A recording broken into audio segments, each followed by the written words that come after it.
16 వచనం.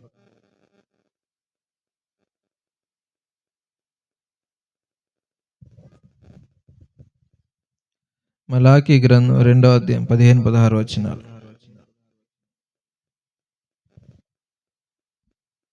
హల్లెలూయా.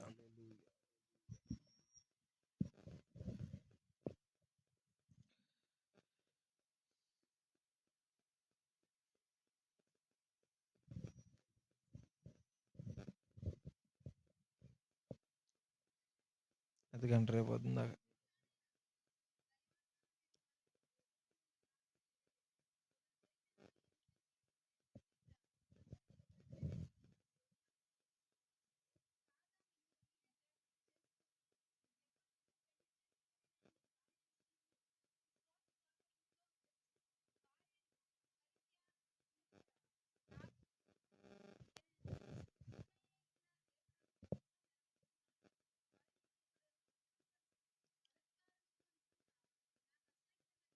హల్లెలూయా చెప్పండి.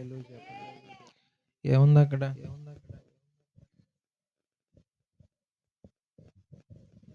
యవ్వన కాలమున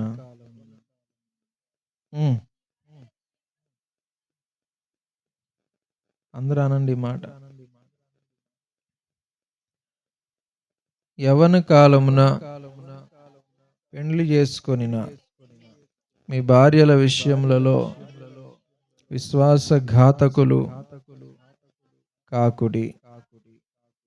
భార్యను పరిత్యజించుట నాకు అసహ్యం. హల్లెలూయా చెప్పండి.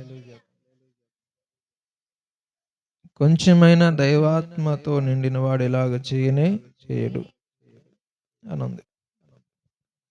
యవ్వనమున పెండ్లి చేసుకొనిన భార్యను విడనాడుట నాకు, విశ్వాసఘాతకులు అవడం నాకు అసహ్యము. దేవుడు మాట్లాడే మాట ఇది. పరిత్యజించుట అంటే విడాకులు. ఏం ఆకులమ్మా? విడాకులు అంటే ఆకుల్లా ఉండవు, పేపర్లో. పెళ్లి చేసుకునేటప్పుడు ఒక సర్టిఫికేట్ ఇస్తాడు, అదో పేపర్. విడిపోయేటప్పుడు కూడా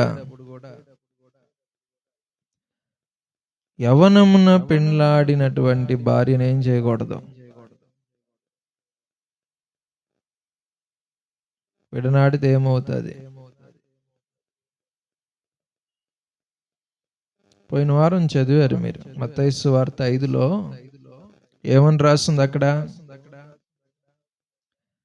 భార్యను విడనాడు ప్రతివాడు వ్యాపారం చేస్తున్నాడా? భార్యను విడనాడు ప్రతివాడు ఉందా? చదవాలి.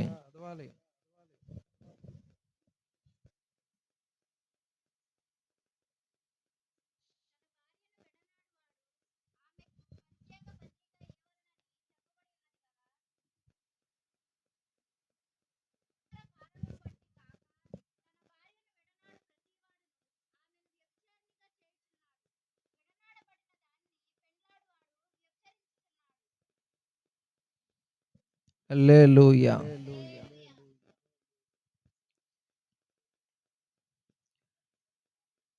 భార్యను విడనాడితే ఏమవుతుంది? ఆ భార్య వ్యభిచారి అవుతుంది.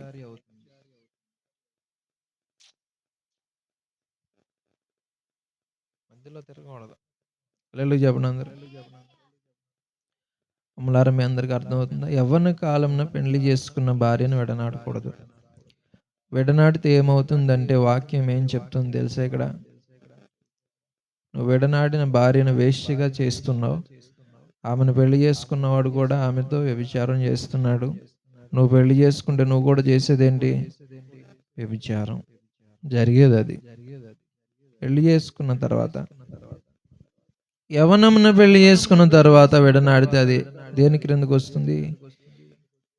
అయితే అక్కడ ఒకటి ఉంది, ఒక మాట, వ్యభిచార కారణమును బట్టి తప్ప. అంటే వ్యభిచార కారణమును బట్టి విడనాడవచ్చునా అంటే వచ్చును. హల్లెలూయా చెప్పండి. వ్యభిచారం చేస్తే విడనాడవచ్చనుందా? ఉంది. భార్య వ్యభిచారం చేస్తే విడనాడొచ్చు.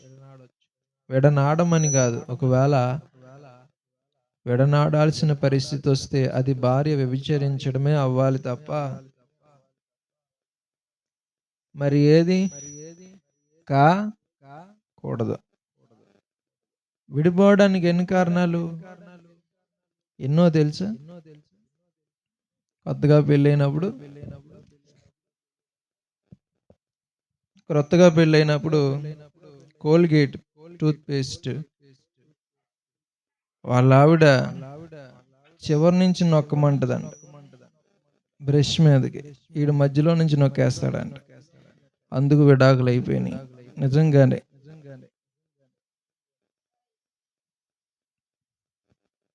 అవునా? అట్లా చేమ చిటుక్కుమంటే విడాకులు. మీ ఇంట్లో ఎక్కువ దోమలు ఉన్నాయి, విడాకులు. మీ ఇంటి చుట్టూ పాములు ఉన్నాయి, విడాకులు. మీ అమ్మ నాకు నచ్చలేదు, విడాకులు. మీ నాన్న బాగా దగ్గుతున్నాడు, విడాకులు. చివరికి నువ్వు నాకు నచ్చలేదు, విడాకులు. ఇట్లా విడాకులు ఇస్తే ఏమవుద్ది? నువ్వు వ్యభిచారం చేస్తావు, ఆవిడ కూడా ఏం చేస్తుంది? వ్యభిచారం చేస్తుంది. ఇద్దరు వ్యభిచారులు అవుతారు. విడిపోతే కలిసి ఉంటే ఇద్దరు వ్యభిచారం చేయకుండా ఉండే అవకాశం ఉంది. అందుకనే యవ్వనమున అనే మాట వాడాడు. ఏంటది? యవ్వన కాలంలో పెళ్లి చేసుకున్న భార్యని విడనాడకూడదు. యవ్వన కాలం అని ఎందుకు అన్నాడంటే ఇక్కడ ఇంకోటి ఉంది, మీరు తెలుసుకోవాలి. అదేంటంటే యవ్వన కాలము అని ఎందుకు అన్నాడంటే యవ్వన కాలంలో మొదటి భార్యను పెళ్లి చేసుకుంటాడు. కొంచెం డబ్బు వచ్చినాక 40-50 సంవత్సరాలకి ఇంకొక ఆవిడని పెళ్లి చేసుకుంటాడు. ఆవిడ గురించి చెప్పట్లేదు దేవుడు. యవ్వన కాలమున చేసుకున్న భార్యనే భార్యగా ఎంచి ఆమెను విడనాడకూడదు. ఎవరినంటే ముందు భార్యను విడనాడకూడదు అన్నాడు. లెక్క అది మీకు అర్థం అవ్వాల్సింది. తర్వాత చాలా మందిని పెళ్లి చేసుకునే వాళ్ళు ఉన్నారు. అవన్నీ దేని క్రిందకు వస్తాయి చెప్పాలి. ఈ భార్యని విడనాడితే ఆవిడ వ్యభిచారి అవుతుంది. విడనాడబడిన దాన్ని పెండ్లి చేసుకునివాడు వ్యభిచరించుచున్నాడు. అర్థమైందా మీ అందరికీ? ఒక స్త్రీని ఒక ఆయన వదిలేశాడు, ఆమెను ఇంకొకరు ఎవరో పెళ్లి చేసుకున్నారు. వ్యభిచారం చేసినట్లు అవుతుందంట. అంటే ఏ రకంగా చూసినా విడనాడడం అనేది దేవుడు ప్రోత్సహించే ప్రక్రియ కాదు. ఒకవేళ ఆవిడ వేశ్య అయితే చేయగలిగింది ఏమీ కూడా లేదు. వదిలేయాలంటే వదిలేసుకోవచ్చు. లేదు నాకు ప్రేమ ఉంది, ఉంచుకుంటాను, ఏలుకుంటానంటే ఏలుకోవచ్చు. ఏది మీరినా సరే నరకానికి వెళ్ళడానికి మాత్రం మీరు సిద్ధంగా ఉన్నారని అర్థము. హల్లెలూయా చెప్పాలి. అర్థమైంది? పాత నిబంధనలో విడనాడవద్దని చెప్పాడు దేవుడు. క్రొత్త నిబంధనలో యేసు ప్రభు కూడా ఏమంటాడు? భార్యను విడనాడకూడనే కూడదు. పరిత్యాగ పత్రిక కాదు, విడాకులు కాదు, ఏమీ కాదు. నువ్వు విడనాడకూడనే కూడదు. అలాగైతే ఏం జరుగుద్ది చెప్పండి? ఎవరికి ఇష్టం వచ్చినట్లు వాళ్ళందరినీ లివింగ్ రిలేషన్ అంటారు దాన్ని. అంటే 6 నెలలు ఇద్దరు కలిసి ఉంటారు. వాళ్ళిద్దరికి బోర్ కొట్టేసినాక విడిపోయి ఈవిడ ఇంకొకరిని చూసుకుంటుంది, ఆయన ఇంకొకరిని చూసుకుంటారు. అట్లాగా అందరూ కూడా 6 నెలలకే నిత్యం పెళ్లి కొడుకులు, నిత్యం పెళ్లి కూతుర్లు, శోభనం బాబులు అవుతారు. అందరు ఏమవుతారమ్మా? పబ్లిక్ టాయిలెట్స్ తెలుసా మీకు? పబ్లిక్ టాయిలెట్స్ తెలుసా? తెలీదా? ఏలూరులో వాడతారు, సిటీలో ఉంటాయి కదా, పట్టణాల్లో పబ్లిక్ టాయిలెట్స్. వ్యభిచారం చేసే వేశ్యలు పబ్లిక్ టాయిలెట్స్ లాంటి వాళ్ళు. సంసారం చేసే భార్యలు ఇంట్లో ఉన్న బాత్రూమ్ లాంటోళ్ళు. అది ఎవడు పడితే వాడు వాడుకునే పబ్లిక్ టాయిలెట్కి ఇంట్లో ఉండే టాయిలెట్కి తేడా లేదా? ఇది కూడా అంతే. హల్లెలూయా చెప్పట్లే. హల్లెలూయా. యవ్వనమున పెళ్లి చేసుకొనిన భార్య పెళ్లి రోజు అనండి. ఏ రోజు? పెళ్లి రోజు. పెళ్ళిళ్ళకి సీడీలు లేవు కానీ వేసుకొని ఒక ఆయన చూసి ఏడుస్తున్నాడు అంట. ఏమిటండి ఏడుస్తున్నారు అని ఆవిడ కూడా ఏడ్చిందంట ఆయన చూసి. పెళ్లి క్యాసెట్ చూస్తున్నానే, మన పెళ్లి క్యాసెట్, నాకు ఏడుపు వస్తుంది మన పెళ్లి క్యాసెట్ చూస్తుంటా అన్నాడు. అలా ఉందా ఎవరికైనా? ఎందుకు పెళ్లి చేసుకున్నాం అనేవాళ్ళు ఉన్నారు ఇక్కడ? ఉన్నారా? తేలుగొట్టిన దొంగ వాళ్ళు. పెళ్లి రోజు ఎందుకు జరుపుకుంటున్నారు? ఎందుకు పెళ్లి రోజు జరుపుకోవాలంటే, పెళ్లి రోజులు జరుపుకోండిరా. పెళ్లి రోజులు జరుపుకోండి, అందరూ జరుపుకోండి. పుట్టినరోజుల సంగతి దేవుడు ఎరుగు కానీ, పుట్టినరోజులకి ఉపయోగం ఉందో లేదో నాకు తెలియదు కానీ జరుపుకోవద్దు అంటలేదు, జరుపుకోమని అన్నా. పుట్టినరోజులు, పెళ్లి రోజు మాత్రం జరుపుకోండి. పుట్టినరోజు సంగతి నాకు తెలియదు. ఎందుకంటే యవ్వన కాలమున పెండ్లి చేసుకొనబడిన వారు కాలం గడిచే కొద్దీ పాత పడిపోతూ ఉంటారు. అయితే ఈ పెళ్లి రోజు అనేది సంవత్సరానికి ఒకసారి వస్తుంది కాబట్టి కనీసం ఆ పెళ్లి రోజు వచ్చినప్పుడైనా పెళ్ళైన కొత్తలో ఎంత ప్రేమగా ఉండేవాళ్ళో అంత ప్రేమగా ఉండే అవకాశం ఉంది. దాన్ని తొలి ప్రేమ అంటారు. ఏమంటారమ్మా? చెప్పట్లే మీరు. ఏ ప్రేమ? అది పెళ్ళైన కొత్తలో ఉంది, తర్వాత ఉంటుందా? ఉండదు. కాబట్టి పెళ్లి రోజులు జరుపుకోండి. కనీసం అప్పుడైనా పెళ్ళైన కొత్తలో చిలక గోరింకలు, తర్వాత పాము ముంగీసలు, ఇంకా మాట్లాడితే పిల్లి ఎలక, అలా తయారవుతారు మనోళ్ళు. అట్లా కాదు. ఈ పెళ్ళి అనేది ముందు ఏ ప్రేమ ఉందో చివరి వరకు అదే ప్రేమ ఉండాలి. ఉండకపోతే ఏమవుద్దండి? ఉండకపోతే ఏమవుతుందంటే పిల్లలు పశువుల్లా పెరుగుతారు. పిల్లలకి ప్రేమ అనేది అబ్బదు, వాళ్ళు అడవిలో జంతువుల్లా ఉంటారు. అందుకే భార్య భర్తల మధ్య ప్రేమ అనేది ఉండాలి. ఎన్ని రోజులు ఉండాలి? పెళ్ళైన కొత్తలో వీళ్ళని చూడలేం, పెళ్ళైన కొత్తలో చూడలేం. ఆయన హీరో, ఈవిడ హీరోయిన్, వీళ్ళిద్దరు కలిసే ఉంటారు. సెల్ ఫోన్లో పద్దాగా పెళ్లి కాకమునిపే అప్పట్లో వడాఫోను, ఇప్పట్లో జియో. వాళ్ళ పెళ్లి కాకమునిపై ఎన్ని ఊసులో ఎన్ని కబుర్లో ఫోన్లో. పెళ్ళైన తర్వాత ఈ మొహం కళ్ళ ముందే ఉంటుంది, అయినా సరే మాట్లాడరు. అంటే ఏమైంది చెప్పండి? ఏమైంది? లేదు. అంతకుముందు ఉంది, ఇప్పుడు ఎందుకు ఉంటుంది? అది అప్పుడు ఉంటుంది. కానీ ఎల్లప్పటికీ కూడా ఫ్రెష్గా ఉండాలండి. ఏంటిది అది? ప్రేమ. ఎంతమంది అలా ఉన్నారు? చేతులు పైకెత్తండి. అలాగే ఉన్నవాళ్ళు.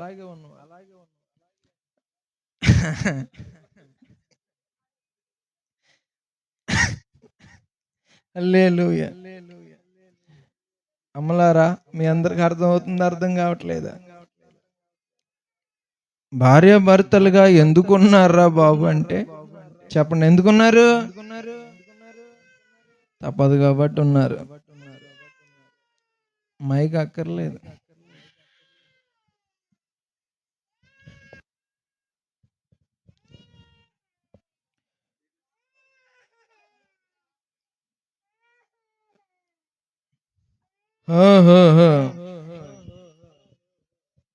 హల్లెలూయా.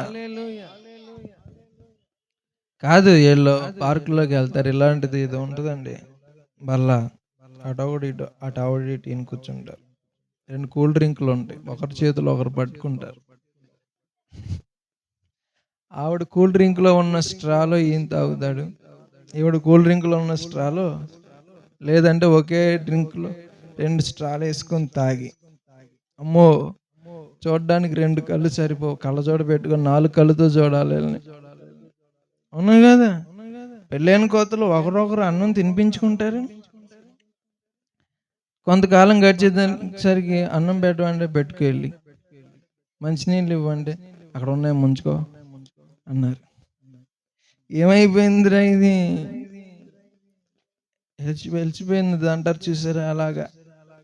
అందుకనే పెళ్లి రోజు వచ్చినప్పుడైనా, పెళ్లి రోజైనా తినుంటారు కదా ఒకే కంచంలో, అదైనా గుర్తు తెచ్చుకొని అప్పుడైనా హల్లెలూయా. పెళ్ళి కాకముందు వీళ్ళు బడే చూడాలరా నాయనో బాబోయ్ నాయనో, అసలు వాళ్ళ బడే అసలు అంటే ఇక ఈడే ప్రపంచంలో ఒకే ఒక పెళ్లి కొడుకు, ఈవిడే ప్రపంచంలో ఏకైక పెళ్లి కూతురు, ఈవిడ లాంటి కూతురు ఎవరు లేరు, ఆయన లాంటి కొడుకు పెళ్లి కొడుకు ఎవరు లేరు. ఈడే హీరో, ఆవిడే హీరోయిన్.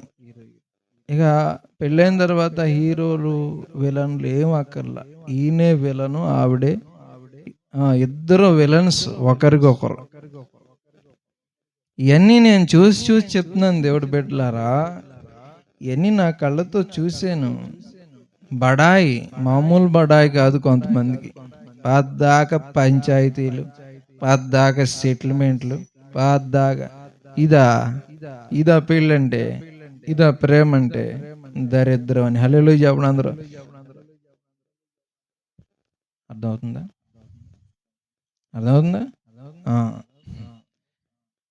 పెళ్ళైన కొత్తలో ఉన్న ప్రేమ ఒరే మీకు ఏమైందిరా, ఎందుకు పెళ్లి చేసుకున్నానా నువ్వు, నేనెందుకు చేసుకున్నానని ఆయన అనుకుంటున్నారేమిరా నాయన, మీరేమిరా. హల్లెలూయా. ఓహో అదా విషయం, మీరు మంచోళ్ళేరా బాబు. అంటే వాళ్ళు కవర్లు తెచ్చారు బాక్సులకి, మీకు కాదు, మీరు ఇంతే, నేను ఇంతే. వాటికి ఉంది ఏంటది? హల్లెలూయా చెప్పట్ల. వేశ్యలను విడనాడవచ్చు కానీ భార్యలను విడనాడవచ్చా? వేశ్యలెవరో భార్యే వేశ్యగా మారుతుంది. ఇప్పుడు స్త్రీలందరూ అనుకుంటారు, ఆహా పురుషులు విడనాడకూడదంట అని వీళ్ళు ఒకవేళ అనుకోవచ్చు. అయితే మీరు విడనాడితే మిమ్మల్ని విడనాడేవచ్చు. మీరు విడనాడక్కర్లా, వ్యభిచారము చేస్తే చాలు పురుషులు ఏం చేయొచ్చు, విడనాడేవచ్చు. అయితే ఈ భార్యాభర్తల ముచ్చట గురించి కాదు నేను చెప్పాల్సింది. యేసు ప్రభు భర్తగా ఉంటారు. ఎలా ఉంటారు? భార్య ఎవరు? సంఘం. దాని గురించి చెప్పాలి నేను, ఈ భార్యాభర్తల గురించి కాదు. అయితే భార్యాభర్తలు కలిసి ఉండాలి మొదటి నుండి చివరి దాకా. అప్పుడు ఝాన్సీ రాజేష్, రమ్య ధనంజయ, తర్వాత రాజు సౌందర్య, వీళ్ళందరూ కూడా పెళ్లి రోజు వచ్చినాక అమ్మాయ్యా ఇంకొక సంవత్సరం కలిసి ఉన్నాం దేవుడు దయవల్ల అనుకోవాలి. అలా ఉంది పరిస్థితి. అవునా కాదా? విడిపోతున్నారు ఎన్ని సంవత్సరాలైనా, కనీసం ఒక 30 సంవత్సరాలైనా కలిసి ఉన్నాం దేవుడి దయ వల్ల అనుకోవాల్సిన పరిస్థితి ఏర్పడింది. అంటే చాలా కష్టం కలిసి ఉండడం అనేది. రాజీ పడి ఉండడం వేరు, ఇష్టపడి ఉండడం వేరు, బలవంతంగా ఉండడం వేరు, ఒకరినొకరు సంపూర్ణంగా అంగీకరించి ఉండడం వేరు. అందుకని ఎన్నోదమ్మా ఇది ఎన్నోది 6 వెళ్ళిపోయి దూరేస్తుందా? 7వ సంవత్సరం వచ్చిందంట. మొత్తానికి 7 సంవత్సరాలు కొట్టుకొచ్చారు మీరు. మరి కొట్టుకున్నారు, తన్నుకున్నారు, ఆనందంగానే కలిసి ఉన్నారు. ఇక నాకు ఆ దేవుడికే తెలియాలి. హల్లెలూయా చెప్పండి. హల్లెలూయా. కొట్టుకొని తన్నుకొని గిచ్చుకొని గెలుకుంటే అది మంచిదే, కొట్టుకోండి. కాకపోతే ఏంటంటే ప్రేమ కూడా ఉండాలి కదా. ప్రేమ ఉండాలి. ఎందుకు కలిసి ఉండాలి? ఎందుకు భార్యాభర్తల మధ్య ప్రేమ ఉండాలి అంటే వ్యభిచారములో పడకుండా. ఖచ్చితంగా ఇది ఉండాల్సిందే, ఇది అవసరం. హల్లెలూయా చెప్పండి. యెహెజ్కేలు గ్రంథాన్ని తీయాలి, 16వ అధ్యాయం మొదటి నుంచి చదవాలి కొన్ని విషయాలు. మరియు యెహోవా వాక్కు నాకు ప్రత్యక్షమై ఇలాగ సెలవిచ్చెను. నరపుత్రుడా, యెరూషలేము చేసిన హేయ కృత్యములను దానికి తెలియచేసి నీవీలాగు ప్రకటింపుము. ప్రభువైన యెహోవా యెరూషలేమును గూర్చి ఈ మాట సెలవిచ్చుచున్నాడు. నా ఉత్పత్తియు నీ జనములను నా ఉత్పత్త నీ ఉత్పత్తియు నీ జనమును కనానీయుల జనమున జననమును కనానీయుల దేశ సంబంధమైనవి. నీ తండ్రి అమోరీయుడు, నీ తల్లి హిత్తీయురాలు. నీ జనన విధము చూడగా నీవు పుట్టిన నాడు నీ నాభి సూత్రము కోయబడలేదు. శుభ్రమగుటకు నీవు నీళ్లతో కడగబడును లేదు. వారు నీకు ఉప్పు రాయకపోయిరి, బట్ట చుట్టకపోయిరి. నీ పనులలో ఒకటైనను నీకు చేయలేనని ఎవరునూ కటాక్షింపలేదు. నీ యందు జాలిపడు వాడొక్కడును లేకపోయెను. నీవు పుట్టిన నాడే బయట నేలను పారవేయబడి చూడు అసహ్యముగా ఉంటివి. అయితే నేను నీ యొద్దకు వచ్చి రక్తములో పొర్లుచున్న నిన్ను చూచి, నీ రక్తములో పొర్లి ఉన్న నీవు బ్రతుకమని నీతో చెప్పి తిని. నీవు నీ రక్తములో పొర్లి ఉన్నను బ్రతుకమని నీతో చెప్పి తిని. మరియు నేల నాటబడిన చిగురు వృద్ధియగునట్లు నేను నిన్ను వృద్ధిలోనికి తేగా నీవు ఎదిగి పెద్దవాడవై ఆభరణ భూషితురాలవైతివి. దిగంబరివై వస్త్రహీనముగానున్న నీకు స్తనములేర్పడెను, తల వెంట్రుకలు పెరిగెను. మరియు నేను నీ యొద్దకు వచ్చి నిన్ను చూడగా ఇష్టము పుట్టించు ప్రాయము నీకు వచ్చి ఉండగాను గనుక నీకు అవమానము కలుగకుండా నిన్ను పెండ్లి చేసుకుని నీతో నిబంధన చేసుకొనగా నీవు నా దానవైతివి. ఇదే ప్రభువైన యెహోవా వాక్కు. అప్పుడు నేను నీళ్లతో నిన్ను కడిగి నీ మీదనున్న రక్తమంతయు తుడిచి నిన్ను నూనెతో అంటి విచిత్రమైన కుట్టుపని చేసిన వస్త్రము నీకు ధరింపచేసి తిని. సన్నమైన ఎర్రని చర్మముతో చెయ్యబడిన పాదరక్షకులు నీకు తొడిగించి తిని. సన్నపు అవిసెనారబట్ట నీకు వేయించి తిని. నీకు పట్టుబట్టలు ధరించి తిని. మరియు ఆభరణముల చేత నిన్ను అలంకరించి నీ చేతులకు కడియములను పెట్టి నీ మెడకు గొలుసు తగిలించి నీ చెవులకును ముక్కులకును పోగులును నీ తలకు కిరీటమును పెట్టించి తిని. ఇలాగు బంగారముతో వెండితోనూ నేను నిన్ను అలంకరించి సన్నపు అవిసెనారయు బట్టను విచిత్రపు కుట్టు పనియు గల బట్టలను నీకు ధరింపచేసి గోధుమలను తేనెయు నూనెయు నీకు ఆహారముగా ఇయ్యగా నీవు మిక్కిలి సౌందర్యవతివై రాణి అగునంతగా అభివృద్ధి నొందితివి. నేను నీకు అనుగ్రహించిన నా ప్రభావము చేత నీ సౌందర్యము పరిపూర్ణము కాగా అన్యజనులు దాని చూచి నీ కీర్తి ప్రశంసించుచు వచ్చిరి. ఇదే ప్రభువగు యెహోవా వాక్కు. అయితే నీ సౌందర్యమును నీవు ఆధారము చేసుకొని నీకు కీర్తి వచ్చినందున నీవు వేశ్యవై దారిన పోవు ప్రతి వానితో బహుగా వ్యభిచరించుచు నీవు వేశ్యవై దారిన పోవు ప్రతి వాడితో నీవు బహుగా వ్యభిచారం చేస్తూ వచ్చావు. మీకు తెలుగు వచ్చుగా?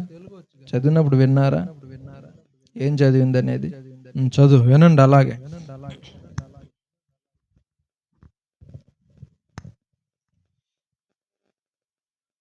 బహుగా వ్యభిచరించు వచ్చితివి. పిలిచిన వానితోనెల్ల పోతివి. మరియు నీ వస్త్రములలో కొన్ని తీసి విచిత్రముగా అలంకరింపబడిన ఉన్నత స్థలములను ఏర్పరిచి వాటి మీద పండుకొని వ్యభిచారము చేసితివి. అట్టి కార్యములు ఎంత మాత్రమును జరగకూడవని అటివియు నీకు జరగవు.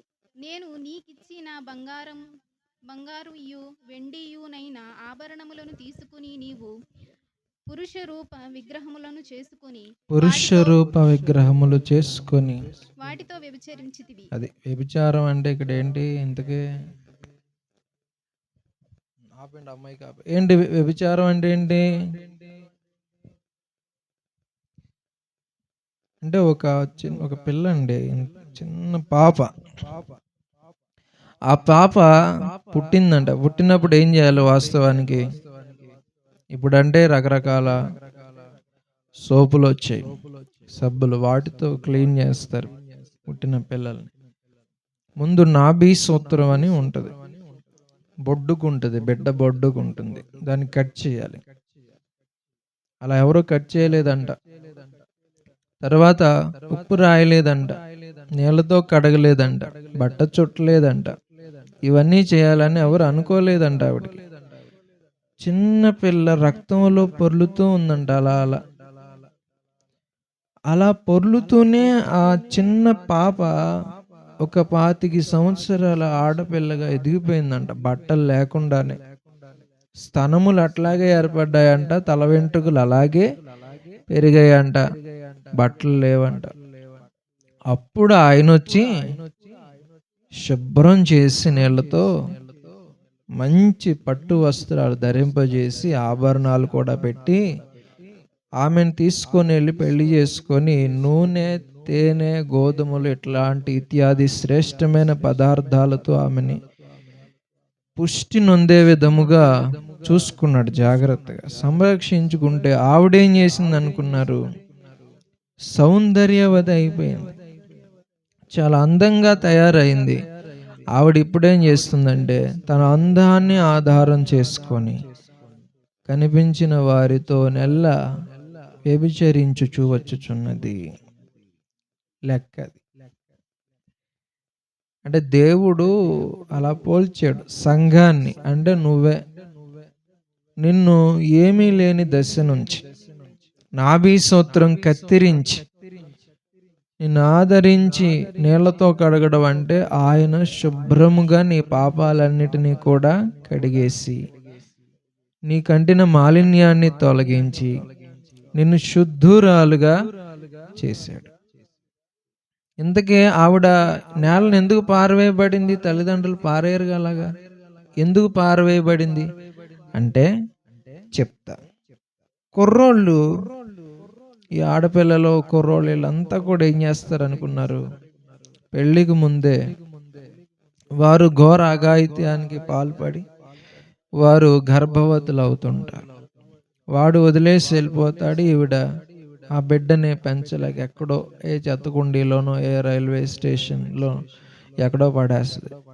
ఆ పిల్లలు మరి ఎలా పెద్ద అవుతారో తెలియదు. మొత్తానికి వాళ్ళని చూస్తే వాళ్ళకి బట్టలు ఉండవు, ప్రక్కటెముకలు బయటికి కనిపిస్తాయండి వాళ్ళకి.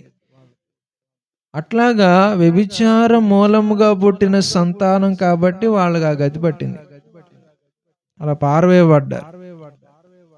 అందుకనే వ్యభిచారం చేయకూడదు అనేది.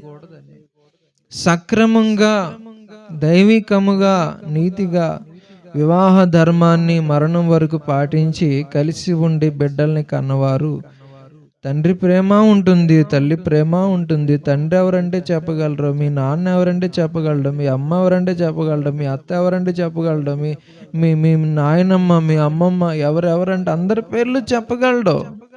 కానీ వ్యభిచరించిన వారికి జన్మించిన వాడు ఎవరి బిడ్డని చెప్పగలడు? ఎవరి బిడ్డని చెప్పుకుంటాడు? చెప్పుకుంటాకంటూ ఏమీ లేదు దేవుడి బిడ్డలారా. అందుకనే నేనేం చెప్తున్నానంటే మీకు అట్లాగా బిడ్డల్ని కనేసి ఏదో వారికి కలిగినటువంటి మన కామాతురత అనేటటువంటి ఆ భయంకరమైనటువంటి జబ్బు వల్ల బిడ్డల్ని కనేసి ఎవరి దారుణాలు వెళ్ళిపోతే వీళ్ళు అనాథులు అయిపోవడం, రోడ్డు మీద పడున్నాడు. ఎవరో చూడడం, ఏదో అనాథాశ్రమంలో జాయిన్ చేస్తే చేస్తారు. లేదంటే వాళ్ళు ఎలా పెరుగుతారు మరి? మొత్తానికి ఆ రోడ్డు మీద పిచ్చి మొక్కలు పెరుగుతాయి చూసారా మనకి. దానికి ఎవడు నీళ్లు పోయాడు, ఎరువేయడు. అట్లాగే ఈ పిల్లలు రోడ్డు మీద పిచ్చి మొక్కలాగా అక్కడక్కడ బస్ స్టాండ్లో, రోడ్ల మీద, ఫుట్పాత్ల మీద, హాస్పిటల్ దగ్గర అక్కడక్కడ తిరుగుతూ, హోటల్స్ దగ్గర అడుక్కుంటూ ఎలా బతుకుతారు వాళ్ళు. వాళ్ళకి ఆ కర్మ ఎందుకు పట్టిందంటే వ్యభిచారం. పెళ్లికి ముందు చేసే వ్యభిచారం. పెళ్లికి ముందు వ్యభిచారం చేసి పిల్లల్ని కానీ అట్ట పడేసే వాళ్ళు ఉన్నారు. పెళ్లి చేసుకొని పిల్లల్ని కన్న తర్వాత అక్రమ సంబంధాలు పెట్టుకొని పిల్లల్ని వదిలేసి పోయిన వాళ్ళు కూడా ఉన్నారు.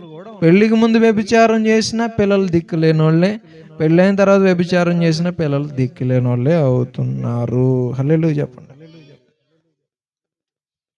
వ్యభిచారం మూలంగా పిల్లలకి ఇలాంటి దరిద్రమైన గతి పడుతుంది. కాబట్టి వ్యభిచరించవద్దు అని చెప్పాడు. అర్థమైందా మీ అందరికి? అట్లాగా కుర్రోళ్ళు వ్యభిచారం చేసి పిల్లల్ని అలా కనేసి పడేస్తారు కదా, అట్లా ఈవిని ఎవరో వ్యభిచారం చేసి కని పడేశారు. పడేస్తే ఆవిడ ఏమైందండి? నాభి సూత్రం కొయ్యలేదు, ఉప్పు రాయలేదు, నీళ్లతో కడగలేదు,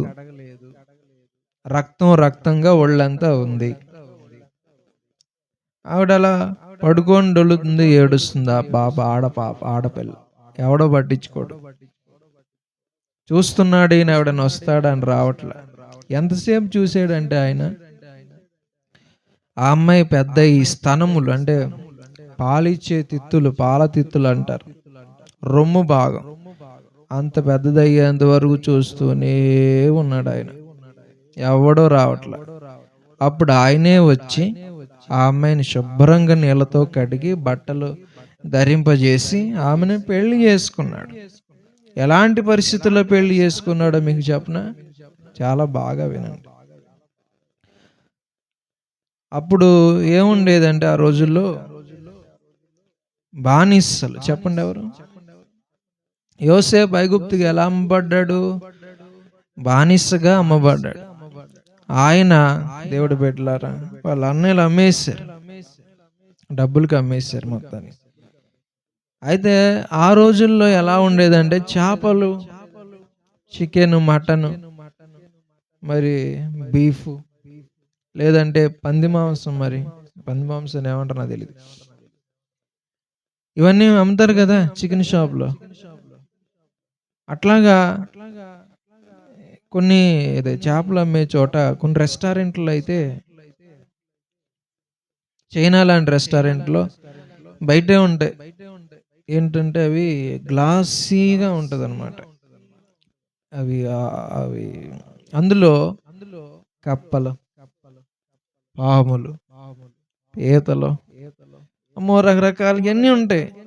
ఆడు వెళ్తూనే ఆ షాప్ బయటే ఉంటుంది చైనాలో. దాన్ని ఓపెన్ చేసుకొని ఆ కప్పను, చెప్పండి, ఆ పామును, రకరకాల జీవులు ఉంటాయి, పురుగులు, అవన్నీ ఆడు తీసుకొని లోపలికి వెళ్ళి డబ్బులు కట్టి ఇది నాకు వండు అంటే ఆడు అప్పటికప్పుడు చేసిస్తాడు.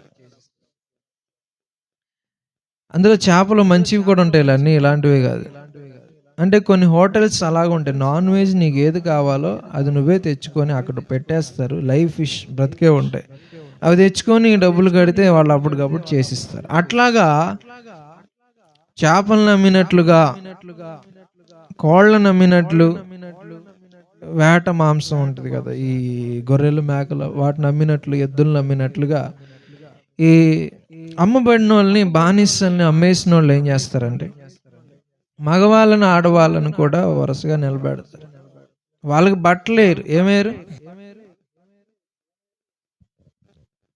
వాళ్ళకి బట్టలేం వేరు, నిలబెడతారు పక్కన. వాళ్ళు అదొక సంత అంటారు, దాన్ని ఏమంటారు? సంత, మార్కెట్. ఆ సంతలో ఆ రోజుల్లో మనుషులు కొనుక్కునేవాళ్ళు. సంతలో వాళ్ళందరూ నిలబెడితే డబ్బున్న వాళ్ళు, జమీందారులు, ఆ రోజుల్లో వాళ్ళందరూ వచ్చి ఏం చేసేవాళ్ళు అంటే వీళ్ళని చూసేవాళ్ళు. ఆడవాళ్ళకి బట్టలు ఉండవు, మగవాళ్ళకి కూడా బట్టలు ఉండవు. బట్టలు తీసేసి అలా నిలబెట్టేవాడు బానిసల్ని సంతలో అమ్ముకోవడానికి. బలంగా, పుష్టిగా, అందంగా ఉన్న ఆడవాళ్ళని ఎక్కువ డబ్బులతో కొనుక్కొని తీసుకెళ్ళిపోయేవాళ్ళు. కాస్త బక్కచిక్కి అదోలా ఉన్న వారినేమో తక్కువ డబ్బులతో మొత్తానికి ఎవరో కొనుక్కెళ్ళేవాళ్ళు. కొనుక్కెళ్ళి మగవాళ్ళని, ఆడవాళ్ళని కూడా అంతే. ఏం చేసేవాళ్ళు అనుకున్నారు? ఇంటికి తీసుకెళ్ళిపోయి వాళ్ళతో అన్ని పనులు చేయించుకుంటారు, వాళ్ళతో శారీరకంగా బాగా అనుభవిస్తారు, వాళ్ళని అన్ని రకాలుగా వాడుకుంటారు. బాగా వాడుకొని సరిగ్గా అన్నం పెట్టకుండా బాగా సబ్బును అరగదీసినట్లు అరగదీసేస్తే వాళ్ళు ఎయిడ్స్ పేషెంట్ లాగా సన్నగా మాంసం ఎముకనంటూ ఉంటుందండి, కనబడిపోతాయి ఎముకలు. అంత బక్కగా ఎయిడ్స్ పేషెంట్ కంటే దారుణంగా తయారైన తర్వాత మళ్ళీ తీసుకొచ్చి వాళ్ళు ఈ సంత మార్కెట్లో పడేసి వెళ్ళిపోతారు ఒక 2-3 సంవత్సరాలకి. ఈసారి ఎవరైనా వచ్చి కొనుక్కుంటారా అంటే కొనుక్కోరు. వచ్చినప్పుడు పుష్టిగా వస్తారు. అర్థమైందా? ఆడు వాడేసుకొని నానా రకాలుగా వాడేసుకొని పిండేసుకొని శారీరకంగా అనుభవించేసి అన్ని విధాలుగా ఆమెను పాడు చేసేసి అన్ని పనులు చేపించేసుకొని ఇక దేనికి పనికిరాదు అనుకున్నప్పుడు తీసుకొచ్చి ఆ మార్కెట్లో పడేస్తే అప్పుడు ఎవడు కొనుక్కోకపోతే ఆవిడ నీడ్చి చెత్తకొప్పలో పడేస్తారు. ఆవిడ అలా అలా అలా అలా అలా అలా చచ్చిపోవాలి. అయితే దేవుడు అప్పుడొచ్చాడంట. అట్లాంటి ఎయిడ్స్ పేషెంట్గా ఉన్న ఆవిడ్ని తీసుకొని వెళ్ళి నీళ్లతో కడిగి బట్ట చుట్టి ఆభరణాలు ధరింపచేశాడు. పాలు తేనెలు అన్నీ ఇచ్చాడు, గోధుమలు ఇచ్చాడు. ఇప్పుడు మళ్ళీ సౌందర్యవతిగా చేశాడు. అర్థమైంది మీ అందరికి? మనల్ని అలా ఎవడికో అమ్ముడిపోయిన మనల్ని, అబద్ధానికి అమ్ముడిపోయిన మనల్ని, తాగుడికి బానిసలైపోయి బైకుల బొమ్మల్లా తయారైన మనల్ని, అంటే తాగుబోతుల గురించి, వ్యభిచారం చేస్తూ చేస్తూ చేస్తూ ఎయిడ్స్ పేషెంట్లు అయిపోయిన వాళ్ళని, రకరకాల పాపాలలో కూరుకుపోయి బానిసలైపోయి మందు లేకపోతే ఉండలేను, సిగరెట్ లేకపోతే ఉండలేను, వ్యభిచారం లేకపోతే ఉండలేను అనే స్థితి నుంచి దేవుడు ఆ పాపాలన్నిటి నుంచి విడిపించి ఆ బానిసత్వం నుంచి బయటకు తీసుకొచ్చి పరిపూర్ణంగా స్వస్థతలు అనుగ్రహించి పరిపూర్ణంగా పాపాలన్నీ కడిగేసి శుద్ధులుగా మార్చేసి నా బిడ్డలు నా భార్యగా బ్రతుకు, నేను పరిశుద్ధుడను గనుక నీవును పరిశుద్ధుడవై ఉండు అంటే తప్పది. అయితే ఈవిడేం చేసిందో తెలుసా? మళ్ళీ వెళ్ళిపోయిందండి. చెప్పండి ఎక్కడికి? హల్లెలూయా చెప్పండి. హల్లెలూయా. అర్థమవుతుందా? మొదట పుష్టిగా ఉన్న ఆవిడ్ని ఎవరో అమ్మేస్తే, వాడుకొని ఎయిడ్స్ పేషెంట్లా పడేస్తే, బైకలతో ఉన్న ఆమెను తీసుకొచ్చి ఎముకల గూడులా ఉన్న ఆవిడని అక్కడ పడేస్తే, ఎత్తి ఎవరికి పనికిరాదని చెత్త గొప్పలో పడేయబోతుంటే అప్పుడు వచ్చి కొనుక్కొని బట్టలు ధరింపజేసి తేనెలు పాలు గోధుమలు తైలం అన్నీ ఇచ్చి పుష్టి నొందేలాగా సౌందర్యవతిగా తయారు చేస్తే ఈవిడ మళ్ళీ పాతవాడి దగ్గరికి వెళ్ళిపోయిందంట. మళ్ళీ సంత మార్కెట్లోకి వెళ్ళి నన్ను ఎవడు కొనుక్కుంటాడు, నాతో ఎవడు వ్యభిచారం చేస్తాడు, నేను ఎవడికి మొక్కాలి, దేనికి దండం పెట్టాలి? అర్థమైంది మీ అందరికి? హల్లెలూయా. అదే అన్నాడు ఆయన, అది వేశ్యతనం అంటే, అది వ్యభిచారం. వ్యభిచారం అంటారు దాన్ని. ఇది దేని గురించి చెప్పాడు అనుకున్నారు? చిన్న పిల్ల, ఎవరు? చిన్న పాప. ఆ చిన్న పాప ఎవరంటే ఐగుప్తుకి వెళ్ళిన 70 మంది. ఎంతమంది? ఐగుప్తుకి ఇశ్రాయేలీలు ఎంతమంది వెళ్ళారు? ఎంతమంది? 70 మంది. తిరిగి వచ్చేటప్పుడు 430 సంవత్సరాల తర్వాత ఎంతమంది వచ్చారు? ఎంతమంది తెలుసా తెలీదా? తెలుసా తెలీదా? ఎర్ర సముద్రం చేరడం తెలుసా? మోషే ఐగుప్తు నుంచి తీసుకెళ్ళడం తెలుసా? తెలుసా? ఎంతమందిని తీసుకెళ్ళాడు? లక్షల మందిని. ఎంతమందిని? ఎంతమందిగా వచ్చారు ఐగుప్తుకి? ఎంతమందిగా? కరువు వచ్చిందా? యోసేపు వెళ్ళాడా? అప్పుడు యాకోబును కూడా అక్కడే ఉంటే కరువులను చచ్చిపోతూ వచ్చేయమన్నాడా? అప్పుడు 70 మంది వెళ్ళారా ఐగుప్తుకి? 7 సంవత్సరాలు అక్కడ ఉన్నారు, 5 సంవత్సరాలు. మరి చెప్పరా? ఆ తర్వాత చాలా కాలం అక్కడే 430 సంవత్సరాలు ఐగుప్తులో బానిసలుగా ఉన్నారా? తర్వాత దేవుడు వచ్చాడు, మోషే ద్వారా విడిపించాడు. ఇదంతా తెలుసు కదా. వెళ్ళినప్పుడు ఎంతమంది వెళ్ళారు? వచ్చినప్పుడు ఎంతమంది వచ్చారు? 20 లక్షలు అనండి. 20-30 లక్షల మంది వచ్చారు. మరి పెద్ద అయిందా అవలేదు ఆవిడ? 20-30 లక్షల మంది అవడం అంటే పెద్ద అవడం, స్తనములు ఏర్పడడం, జుట్టు పెరగడం కదా. 70 మందికి వాళ్ళు అంటే పాప అన్నమాట, చిన్న పాప. ఆవిడ పెద్ద అయ్యేంత వరకు ఐగుప్తులో 430 సంవత్సరాలు బానిసత్వం అంటే ఇది. హల్లెలూయా చెప్పండి. ఏంటి ఏమంటారు దీన్ని? బానిసత్వం. రే నీ భార్యను తీసుకురా రేపో అంటే వాడేం చేయాలి? నోరు మూసుకొని వెళ్ళి ఐగుప్తీయులు. ఇది బానిసత్వం, స్వాతంత్రం కాదు. అంటే ఒక యజమానుడికి అమ్ముడిపోయిన వాళ్ళందరినీ కూడా ఏం చేస్తారు దేవుడు బిడ్డలారంటే, వాడిని 7 సంవత్సరాలు ఉంచుకోవాలి హెబ్రీల లెక్క ప్రకారం దాసుని. ఇక ఏం చెప్పినా చేయాలి, అది చేయని ఇది చేయని అంటానికి లేదు. ఇక ఏది చెప్పినా చేయాలి, చావమన్నా చావాలి.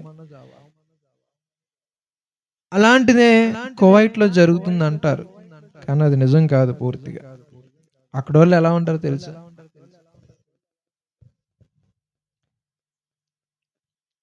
కువైట్లో ఎలా ఉంటారంటే,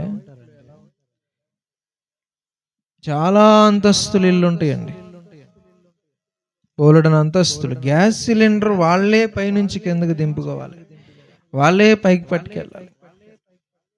వాళ్ళు తినే తిండి చూస్తేనే మీరు హార్ట్ అటాక్ వచ్చి చచ్చిపోతారు.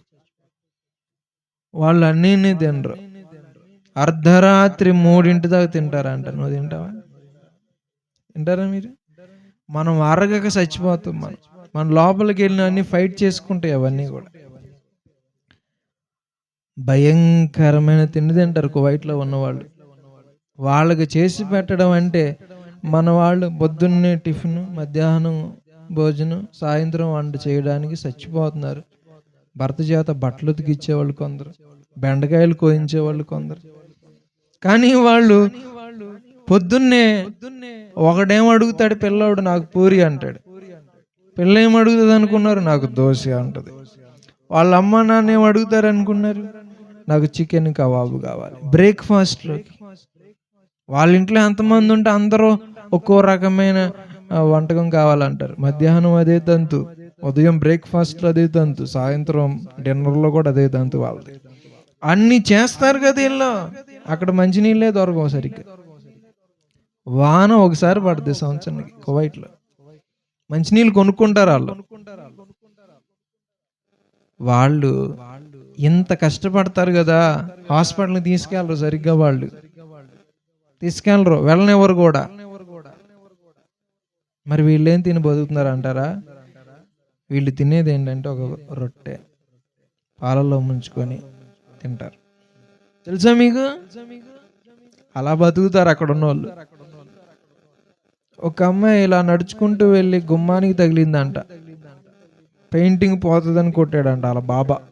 ఆయన బాబా అంటారు అక్కడ, యజమానిని బాబా అంటారు. అంటే నాకు ఫోన్ చేస్తారు వాళ్ళు, బాబా అంటారు మధ్యలోనే. అన్ని బాధలు పడతారండి వాళ్ళు, వేలకు వేలు పంపిస్తారు. ఇంటికాడ ఏం చేస్తారు తెలుసా మొగుళ్ళు? తెలుసా? ఇంకో సెటప్ పెడతారు. ఏం పెడతారు? అదేమనంటే మా ఆవిడ ఇక్కడ లేదు అంటున్నాడు. అక్కడ ఆవిడేమో ఆమ్లెట్, ఈడెక్కడ ఇంకో సెటప్ పెట్టేసి ఆమె తెచ్చిన డబ్బులతో శుభ్రంగా నాకున్న కేసులు అవన్నీ కేసులండి. ఆవిడ అక్కడ కువైట్లో ఉంటుందా, ఈడిక్కడ శుభ్రంగా ఆవిడ డబ్బులు తీసుకొని శుభ్రంగా ఆవిడ డబ్బులు పంపిస్తామంటే ఈడు ఇంకో సెటప్ పెట్టేసి ఈడు ఎంజాయ్ చేస్తుంటాడు. వాళ్ళు కష్టపడి పంపించడం, వీళ్ళు ఇక్కడ జలసాలు చేయడం. అలా చెప్పండి. కానీ వాళ్ళు తప్పు చేయరు. కానీ వాళ్ళు కువైట్లో ఉన్న వాళ్ళు తప్పు చేయరు. వాళ్ళని అనకూడదు. అన్ని కష్టాలు పడుతూ కూడా వారు తప్పు చేయరు. కానీ ఇక్కడ ఉన్న వాళ్ళకి ఏం తీపరం అండి, ఏం పోయా కాలం అని అడుగుతున్నా. వీళ్ళందరికీ వాళ్ళు చిమచిమలాడుతుంది. చెప్పండి ఏంటది? ఒళ్ళు తిమ్మిరిగా ఉంటుంది కొంతమందికి. హల్లెలూయా హల్లెలూయా. అర్థమవుతుంది ఏంటి? ఉరి తీయాలి. ఏం తీయాలి చెప్పండి? ఉరి తీస్తారు సౌదీ అరేబియాలో, తెలుసా? బోరకాయ వేసుకోకపోతే ఏం చేస్తారు? ముసిగి వేసుకోమంటే నన్ను తీవ్రవాదిని చూసినట్టు చూస్తారు. బోరకాయ వేసుకోకపోతే సంబేతర పట్టుకొని అంత స్ట్రిక్ట్గా ఉంటారు అక్కడ. హల్లెలూయా. ఇదంతా ఎందుకు చెప్పానంటే, బానిసల బతుకులు ఇట్లాగా ఉంటాయి. బానిసల బతుకులు ఇట్లా ఉంటాయి. మరి ఆ బానిసత్వం నుంచి విడిపించాడా లేదా? ఐగుప్తు నుంచి బయట తెచ్చాడా లేదా? తెచ్చి కనాను దేశం ఇచ్చాడా లేదా? పాలు తేనెలు ప్రవహించే దేశం ఇచ్చాడా? నూనె తేనె తైలం అన్నీ ఇచ్చాడా? ఇప్పుడు మళ్ళీ విగ్రహారాధన చేశారు. ఏం చేశారు? వ్యభిచారమే కదా. వ్యభిచారమేనా? ఒకప్పుడు ఐగుప్తులో చేసింది ఏంటి? ఆ వ్యభిచారమే. అయితే ఆ బుద్ధులు పోలా. ఇక్కడికి వచ్చిన తర్వాత సంసారాలు అయ్యారుగా, మళ్ళీ ఆ విగ్రహారాధన చేయొచ్చా? మళ్ళీ చేశారు. హల్లెలూయా, హల్లెలూయా. సో దేవుని దగ్గరకు వచ్చిన తర్వాత ఆయన పరిశుద్ధుడు గనక మనం ఏమై ఉండాలా? ఏమై ఉండాలా? ఇప్పుడు ఆమె మళ్ళీ చెడిపోయిందా లేదా?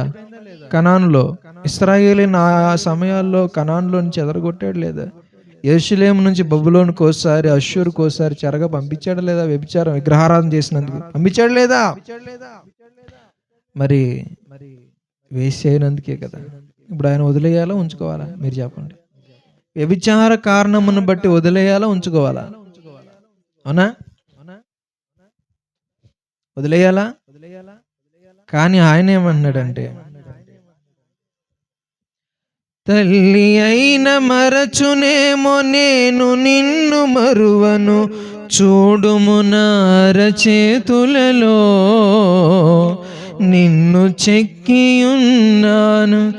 తల్లి అయిన మరచునేమో నేను నిన్ను మరువను, చూడుము నా అరచేతులలో నిన్ను చెక్కియున్నాను.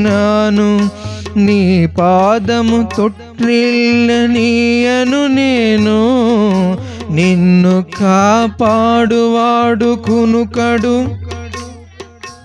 అని చెప్పి వాగ్దానము చేసిన యేసయ్యా తల్లిలా లాలించును.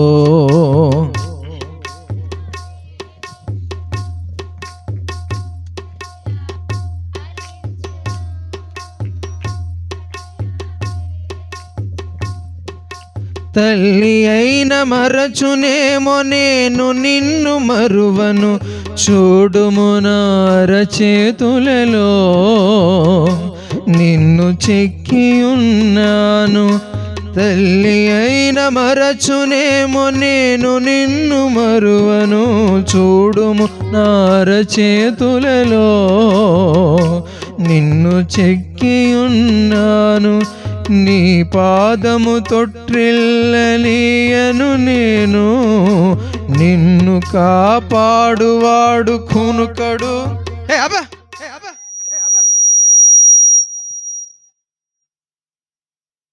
హల్లెలూయా చెప్పండి. ఏమన్నాడు ఆయన? విడిచిపెడతానంటున్నాడా? నిన్ను విడువను. చెడిపోయినా విడవట్లేదు. దాన్ని ఏమంటారు చెప్పండి? నేను పరిశుద్ధుడను గనుక మీరును. ఏది ఎక్కడున్నారు? మీ బుద్ధులు మారినాయి అసలు. ఆయన నిన్ను కాదని నీతో గొడవ పడిన అన్ని జనుల వైపు ఉన్నాడంటే నీకెలా ఉంటుంది? నీకెలా ఉంటుంది? నువ్వు అన్యాయం అనుభవించావు, నువ్వు దేవుడిని నమ్ముకున్నావు. దేవుడిని నమ్ముకొని అన్ని జనులు ఏమో బాగున్నారు, దేవుణ్ణి నమ్ముకున్న నీకు కష్టాలు ఉన్నాయి అనుకుందాం. నువ్వేమంటావు? నేను నిన్ను ఆరాధిస్తున్నాను, నేను కట్టుకున్న భార్య, నాకు ఈ గతి ఏంటి, వాళ్ళకి ఆ గతి ఏంటి? వాళ్ళు బాగున్నారు, నా బతికెందుకు ఎలా అయింది అంటారా? నిన్ను కాదని ఆయన్ను నమ్మని అన్ని జనులకు ఆయన మేలు చేస్తే మీ ఎక్స్ప్రెషన్ ఇదేగా. ఆయన భార్య వాళ్ళ కాదు, ఆయన భార్య ఎవరో? ఆయన్ని మాత్రమే ఆరాధించేవాళ్ళు ఆయన భార్య. ఆయన ఆరాధించిన వాళ్ళు ఆయన పెళ్లి భార్య కానే కాదు. అలాంటప్పుడు ఏమంటారు మీరు? వాళ్ళు బాగున్నారు, అన్ని జనులు అందరూ బాగున్నారు, నా బతికేంటి ఇలా అంటారు. నేను హింసించినోడు ఇంకా నవ్వుతూ ఉంటే నీకు ఇంకా బాధ పెరిగిపోతూ ఉంటుంది. ఆయన భార్య కానీ వాళ్ళని ఆయన చేరదీస్తే నీకంత కోపం రోషం వస్తుంది. మరి నీ భర్త కానీ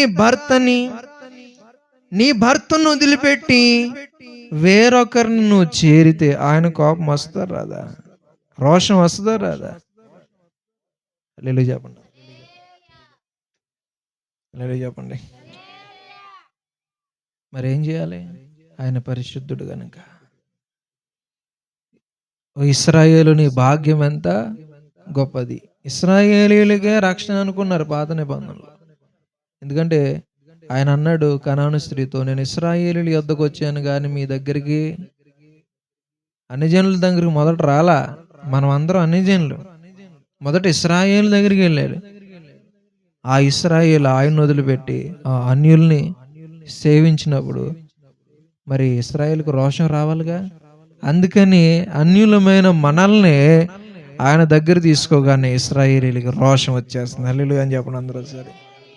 మొదట మా దేవుడు కాదు ఈయన, ఇప్పుడు అన్యులకు దగ్గర అయ్యాడు, మాకు దూరం అయ్యాడని రోషం వాళ్ళకి వస్తుంది. అన్ని జనులు భర్తలు ఎవరో వాళ్ళు పూజించేవాళ్ళు. అవునా? ఎవరినో భర్తలుగా చేసుకున్న స్త్రీని నువ్వు తీసుకున్నావేంటి ఆ దగ్గరికి? నువ్వే దేవుడిగా కొలిచే నన్ను పక్కన పెట్టేవేంటంటే, మరి నిన్నే నా భార్యగా చూసుకున్నప్పుడు నన్ను పక్కన పెట్టి నువ్వు వ్యభిచరించావు కదా, అప్పుడు నాకు రోషం వచ్చింది కదా. అది ఎలా ఉంటుందో నీకు తెలియాలిగా. అందుకని నిన్ను పక్కన పెట్టి అన్యులను ఆరాధించే వాళ్ళకి నిజమైన దేవుడుగా నేను కనబడి వారిని నా వైపు తిప్పుకున్నాను. అప్పుడు నీకు ఎలా ఉంటుంది? కడుపు మంటగా ఉంటుంది. ఆ బాధ అర్థం అవ్వాలిగా. హల్లెలూయా చెప్పండి. ఆయన పరిశుద్ధుడు గనుక మీరు ఎలా ఉండాలి? ఎవరు పడితే వాళ్ళు ఆయన ఆరాధిస్తే ఆయన ఒప్పుకుంటాడు అనుకున్నారా? లేదు. తాగుబోతోళ్ళు, వ్యభిచారులు అందరూ వచ్చేసి పాడేస్తే ఆయన పొంగిపోతాడు అనుకున్నారా? పరిశుద్ధులైన వారు పెదవులను, కళ్ళను, శరీరాన్ని పవిత్రంగా ఉంచుకున్న వాళ్ళు పాడితేనే ఆయన మురిసిపోతాడు. హల్లెలూయా చెప్పండి. మెలికలు తిరిగి మెలికలు తిప్పి పాడితే ఆయన ఏమి ఉబ్బి తబ్బి భయపోడు. ఆయన అలాంటి వారి ఆరాధన కానీ అలాంటి వారి ప్రార్థనలు కానీ వినడో. ఆయనకి ఎవరు కావాలి? పరిశుద్ధులు. వేశ్యలతో సంసారం ఆయన చేయని. ఎవరు కావాలి? ఆయనే నా దేవుడు అనుకునే వాళ్ళతోనే ఆయన ఉంటాడు. మరి అలాంటప్పుడు విచారం చేయొచ్చా? ఆయన కాదని దేని దగ్గరకు నువ్వు వెళ్ళినా, ఆయనకు నచ్చని, ఆయనకు పడని దేనితో నువ్వు సహవాసం చేసినా దేని కిందకు వస్తుంది? చెప్పట్లా. చేయొచ్చా? అప్పుడు చెప్పండి. పెళ్లి రోజు జరుపుకోవచ్చా? జరుపుకోండి. ఎందుకు? బిర్యానీ కోసం. దేనికే? స్టేటస్లు పెట్టుకుంటాక. ఎందుకు? అవునా? ఎందుకు? గుర్తు చేసుకోవాలి. పెళ్ళైనప్పుడు ఎలాగున్నావు? ఆయనకి ఈవిడికి ఆయన చేతులు లేనట్టు. హల్లెలూయా. మరి ఇప్పుడు వేరంతా. అది గుర్తు వస్తుందని పెళ్లి రోజులు మీరందరూ కూడా జరుపుకోండి. పుట్టినరోజు సంగతి దేవుడు ఎరుగు. హల్లెలూయా. పుట్టినరోజు చేసుకోండి, వద్దని నేను అంటలేదు. ఇది ముఖ్యం. ఎందుకని పెళ్లి రోజు చేసుకోవాలి?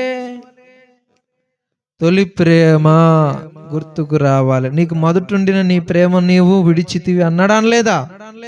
అది మీకు గుర్తుకు రావడానికి మీరేం చేసుకోవాలి? పెళ్లి రోజులు బాగా చేసుకోండి, బాగా తడవండి. నేనేమి వదలను. హల్లెలూయా.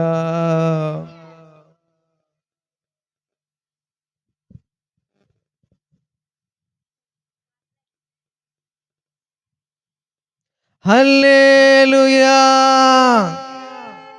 ఆయన పరిశుద్ధుడు గనుక మనం ఎలాగుండాలి? ఆయన చేసాడు అన్ని, కాబట్టి మనం ఆయన వదిలిపెట్టనే పెట్టకూడదు. వదిలేసిన దాని జోలికి మళ్ళీ వెళ్ళనే, వెనక్కి మళ్ళీ వెళ్ళనే, పాత ఆచారాలకు మళ్ళీ వెళ్ళకుండా ఆయన గట్టిగా పట్టుకొని ఉండాలి. అప్పుడు పెళ్లి రోజుకి ఏముంది చెప్పండి? పెళ్లి రోజుకి అర్థం ఉంది. అది లేనప్పుడు పెళ్లి రోజుకి అర్థం ఉందా? సో మీరు కిసి అని దెబ్బలాడుకుంటే ఆ ఉపయోగం ఉందా? ప్రేమ చెప్పండి ఏంటి అది?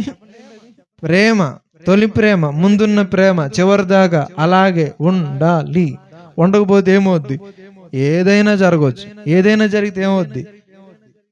ఆయన వసంత వాళ్ళలోంచి నరకంలో దూకుతాడు, నువ్వు పెదబాళ్ళ నుంచి నరకంలో దూకుతావు. ఇద్దరు ఒక దగ్గర ఉన్నారనుకో, ఇద్దరు కలిసి ఎగిరిపోతారు పరలోకం. హల్లెలూయా. తన తల్లిని తండ్రిని విడిచి పురుషుడు ఎవరిని హత్తుకోవాలా? భార్యను హత్తుకొని వారిద్దరి మధ్య ఏం ఏర్పడాలా? ప్రేమ ఏర్పడాలి. వీళ్ళ మధ్య ప్రేమ దేవుడు ఎరుగు. అసహనం పెరిగిపోతుంది. హల్లెలూయా. కాబట్టి భార్య భర్తలారా మీ అందరూ దండం పెట్టి చెప్పేది ఏంటంటే, మీరు ఎప్పుడు కూడా కలిసి ఉండండి. ఎవరు ఏం చెప్పిన వినమాకండి, మీరు మాత్రం కలిసిపోండి. జీలకర్ర బెల్లం లాగా. హల్లెలూయా. ముగిస్తున్నా. కలిమైండి అందరూ.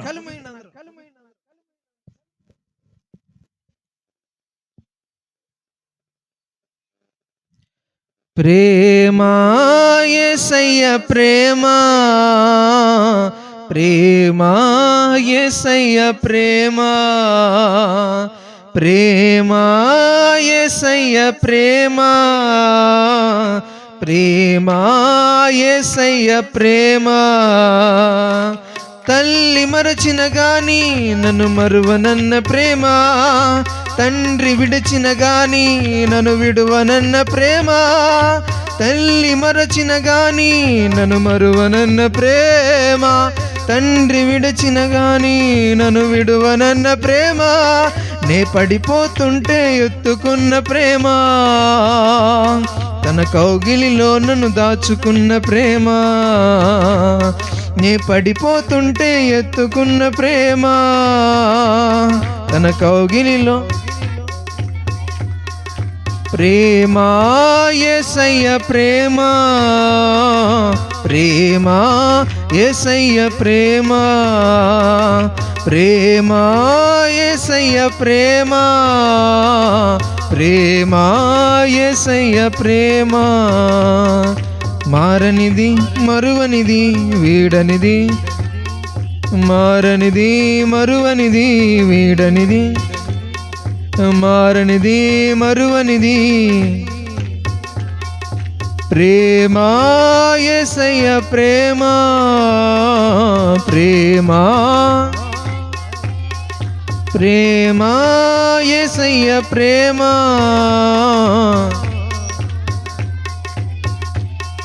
ప్రేమ, ప్రేమ,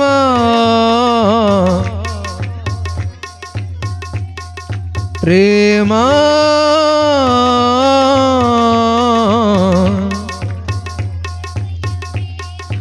ఓ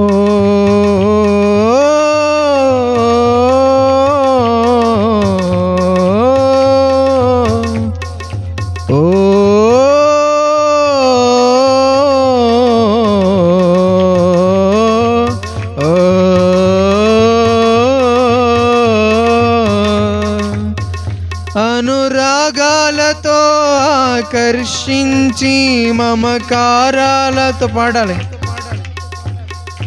అనురాగాలతో ఆకర్షించి మమకారాలతో బంధించెదవు, నీ మంచితనము నా ఎదుట కనుపరచే దేవుడవు, నీ మంచితనము నా ఎదుట.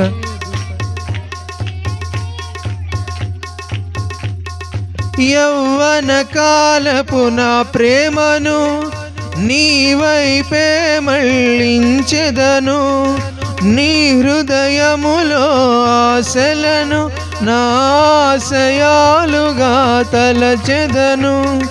యవ్వన కాలపు నా ప్రేమను నీ వైపే మళ్ళించెదను.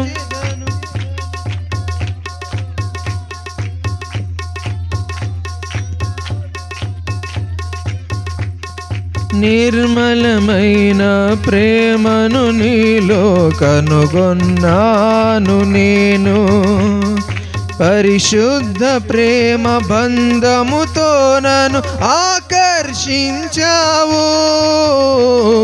బలవంతుడవై స్నేహశీలివై నా తోడైనావు, విడిపించెదవు నడిపించెదవు నీ బాహుబలముతో నన్ను, బలవంతుడవై స్నేహశీలివై నా తోడైనావు.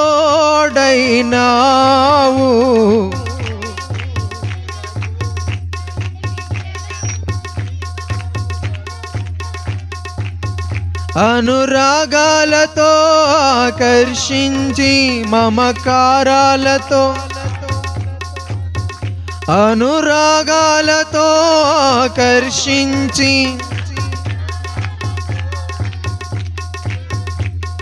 నీ మంచితనము నా ఎదుట కనుపరచే దేవుడ. పాడాలి.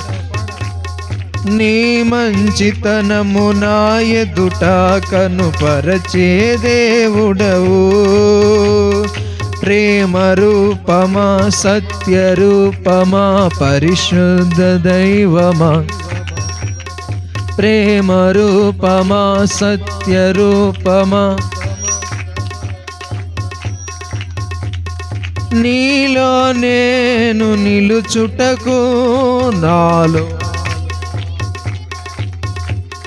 వెలుగై నేను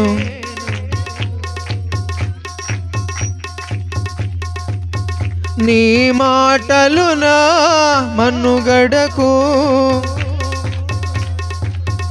నీ మాటలు నా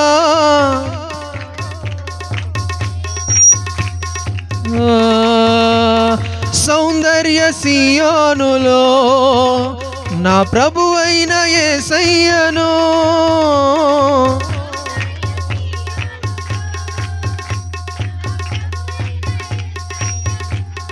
రారాజుగా ఈ కనులతో, రారాజుగా ఈ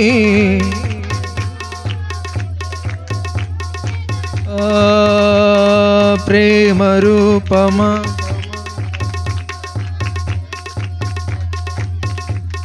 ప్రేమ రూపమా,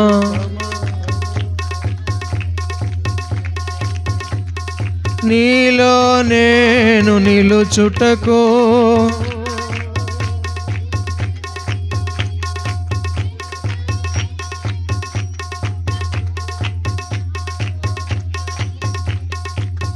నీ మాటలు నా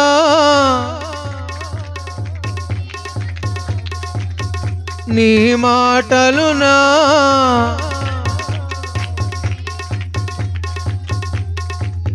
మార్గం నీవే కదా.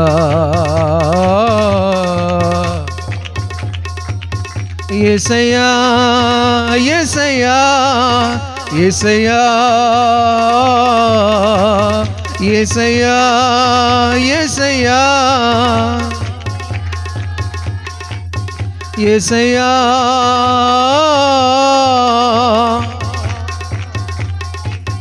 ఓ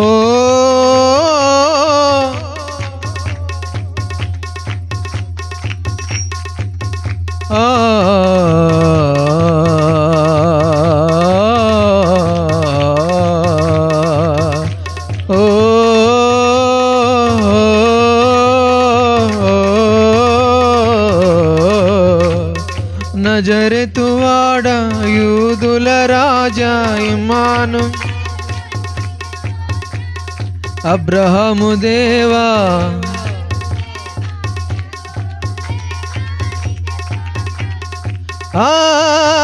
హల్లెలూయా హల్లెలూయా హల్లెలూయా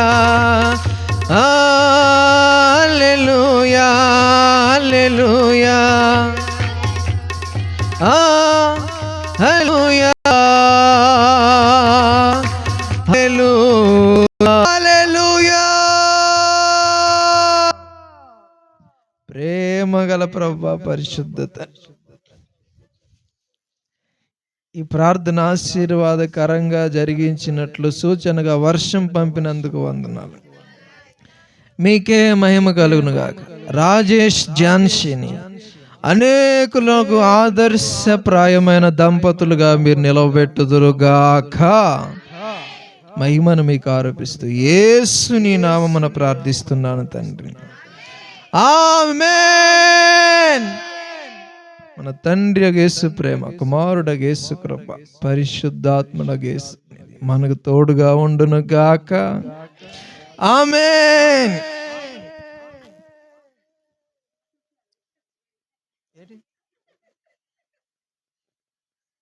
లోపల దాక్కున్నది యారు? హల్లెలూయా. కూర్చో, తినండి. ఇక్కడే తడుస్తూ తినాలి.